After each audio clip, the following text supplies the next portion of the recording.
What will stop coaches from offering you a scholarship? One, we talked about it already a lot, but not having access to your academic transcript or not being truthful about your academic history, college coaches not being able to have the resources or the ability to reach out to your academic advisors or counselors and get a hold of them to find out where you stand in terms of graduation or qualifying. So number one, it's always about academics. It's always about preparing yourself to be in the best situation to transfer and be eligible. The second part of this is, and we're in a different era in terms of communication than we were in, but it is simply communicating. Once you get past that first phase of, okay, you are going to be a recruitable athlete. We like how you play. We like your skill set. We think you can be a good opportunity or a good player to be coming into our program and be successful. So we want to recruit you.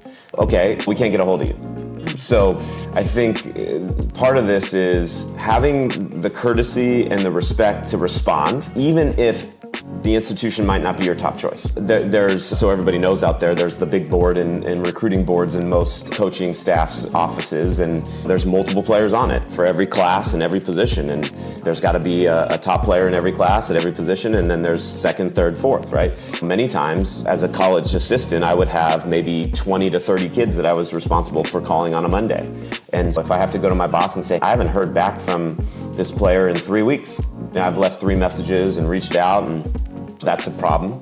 And that just shows us that you're not proactive in your recruitment and you don't find us to be a good fit. And so that's a good way to not get recruited. And that's a good way to show us quickly that you don't have that type of communication in response to what we're looking for as a student athlete. And then I'll tell you this, cultural traits. When you're at a live event, we look past, can you score, can you pass, can you dribble, can you defend and rebound? Like, those are great things, but what are you gonna add to our culture? And from a character standpoint, you can learn a lot from just watching.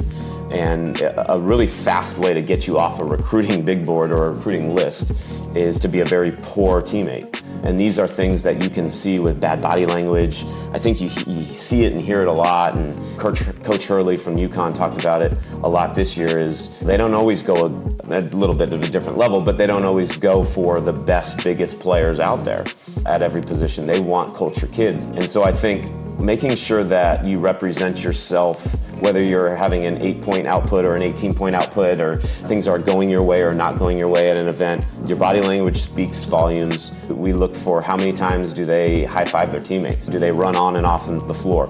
How much verbal do they get involved with the official? Are they chirping to the crowd? What do they look like sitting on the bench? Are they first? Are they last? Are they slouched? Are their legs crossed? Do they care? Are they standing up and clapping? Are they genuinely excited for other teammates' success? I mean, these go a long way in understanding if you're a culture type addition to somebody's program. So I think beyond making and missing shots, players have to realize that there's another phase of recruiting, and that's a quick way to get you off of a list, because there are a lot of players out there.